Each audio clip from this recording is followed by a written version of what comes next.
네, 여러분 안녕하세요. 제이리치입니다. 오늘은 제가 이제 부동산 상식 퀴즈라고 이렇게 썸네일에 좀 가져왔는데요.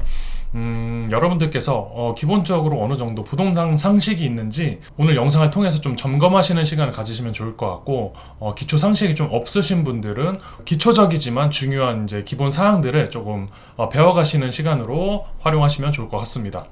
먼저 첫 번째로는 여러분들께서 뭐 가정집을 구하든 뭐 주거용 목적으로 부동산을 구하든 상가를 구하든 뭐 남향이 좋다더라 뭐 아니면 뭐 동향이 좋다더라 이런 말씀 많이 들어보셨을 텐데, 요즘에 뭐 핸드폰 어플이 스마트폰 어플이 너무 잘 되어 있으니까 뭐 나침반 어플을 깔아서 이렇게 향을 체크를 할 수도 있겠지만, 모든 건물들을 다니면서 이렇게 보기보다는 사전에 건축물을 보러 가기 전에 점검하실 수 있는 방법이 있거든요.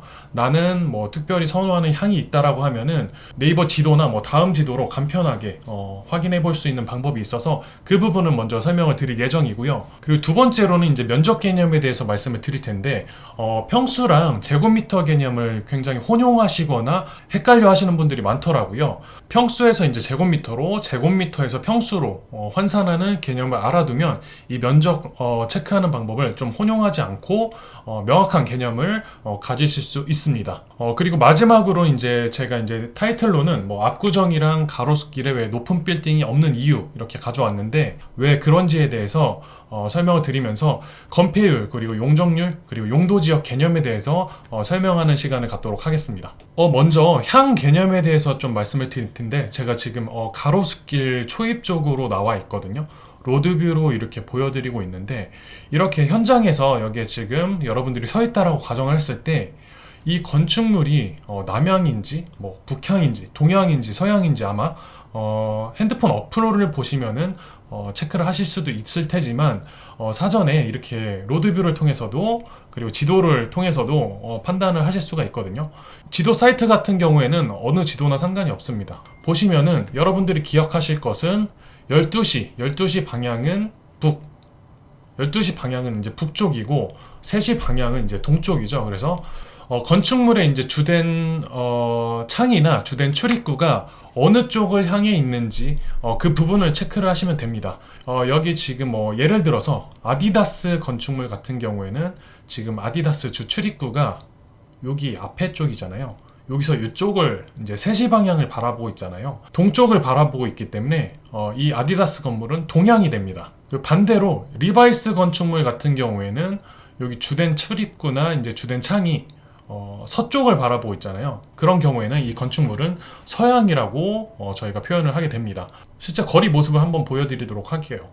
채광이 들어가기가 양쪽 측면은 굉장히 힘들죠. 그래서 실질적으로 이렇게 여기 전면부, 여기 채광이 들어오는 곳은 이 전면부가 되는데, 이 창문 자체가 여기 3시 방향이 동쪽이니까 이 아디다스 건축물 같은 경우에는 동쪽을 바라보고 있기 때문에 동향의 건물이라고 생각을 하시면 되고, 여기 지금 리바이스 같은 경우에는 마찬가지로 여기 지금 서쪽을 향하고 있죠. 그래서 주된 출입구가 서쪽을 향하고 있기 때문에 서양 건물이라고 판단을 하시면 될 것 같습니다. 이런 기업은행 같이 이제 코너 건물 같은 경우에는 여기 주된 출입구 자체가 남쪽을 향해 있기 때문에 남향이기도 하지만, 이쪽 측면 같은 경우에도 코너 건물이기 때문에 이제 공간이 많이 띄어져 있잖아요. 여기는 서양까지도 같이 바라보는 건축물입니다. 현장에서 바라보면은 IBK 건물 같은 경우에는 이쪽 측면은 이제 대로변 쪽을 향하고 있어서 남향도 봤지만, 여기 측면으로 왔을 때는 서쪽을 바라보고 있는 향도 있기 때문에 서양과 남향을 동시에 받고 있는 코너 건물로 생각을 하시면 될 것 같습니다.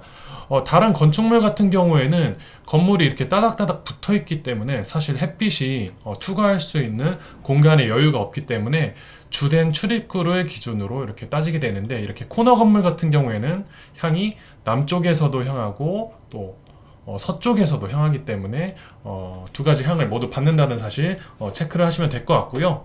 참고사항으로 이제 주거용 건축물 같은 경우에는 남향을 굉장히 많이 선호를 하시는 편인데, 해가 장기간 오랫동안 들어오기 때문에 이제 난방비도 절약을 할 수도 있고 집안 전체적으로 환한 분위기를 느낄 수 있기 때문에 선호하는 편이고요. 상가 건물 같은 경우에는 조금 다소 다릅니다.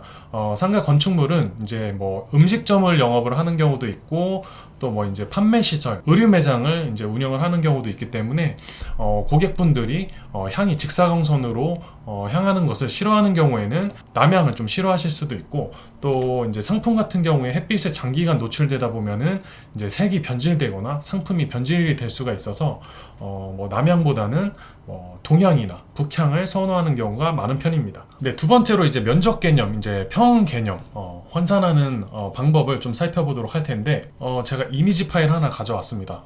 한 평은 3.3 제곱미터거든요.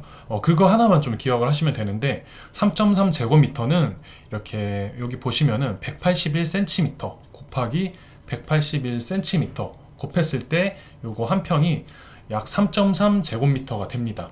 181cm니까 1.8m라고도 생각을 하실 수가 있고요. 한 평이 이제 3.3 제곱미터이기 때문에 10평이라고 하면은 10을 곱해서 33 제곱미터가 10평이 되겠고요. 반대로 여러분들께서 만약에 33 제곱미터가 아니라 50 제곱미터를 평으로 환산했을 때는 어떻게 될까요?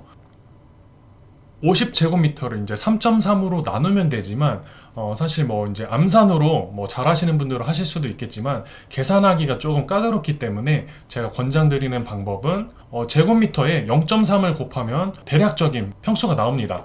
예를 들어서 50제곱미터라고 했을 때는요, 0.3을 곱하면은 이제 15평이 되는 거고요. 100제곱미터라고 했을 때는 0.3을 곱했을 때는 한 30평 정도 되는구나, 이렇게 예측을 하시면 됩니다. 그래서 여러분들께서 어떤 뭐 직사각형 형태의 이러한 이제 상가를 조금 이제 뭐 방문을 했다고 했을 때, 이쪽이 한 대략적으로 한 10m 정도가 되고 여기는 뭐 한 5m 정도가 된다라고 눈대중으로 이렇게 판단을 하셨을 때, 10 곱하기 5m 하면은 50제곱미터잖아요. 그러면은 0.3을 곱해서 한 15평 정도 되겠구나, 이렇게 판단을 하시면은 어떠한 상가를 보셨을 때 대략적인 평수 개념을 계산하실 수 있을 거라고 생각합니다. 네, 마지막으로 이제 압구정동 그리고 뭐 가로수길에 높은 빌딩이 없는 이유 좀 말씀을 드릴 텐데, 엄연하게 따지면은 다 없는 거는 아니고요. 제가 로드뷰를 통해서 좀 보여드릴게요. 보시면은 여기 가로수길 이제 초입 부분인데, 여기 맞은편 쪽에는 그래도 꽤 높은 빌딩이 이렇게 보이죠. 대로변 쪽에는 높은 빌딩들이 이렇게 보이는데, 여기 안쪽으로 조금만 들어가 볼까요?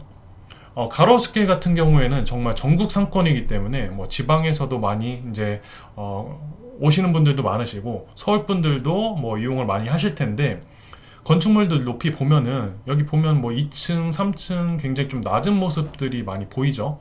빌딩이라고 부를 만한 이제 상가 건물들이 거의 안 보이는데, 뭐 이렇게 좀 예민하신 분들은 이상하다, 왜 대로변 쪽은 높은 빌딩이 많은데 여기 가로수길이 유명하다는 상권에는 왜 건물들이 다 낮을까, 이런 좀 생각해 보신 적 있으실 것 같거든요. 그 이유에 대해서 좀 말씀을 드리도록 하겠습니다.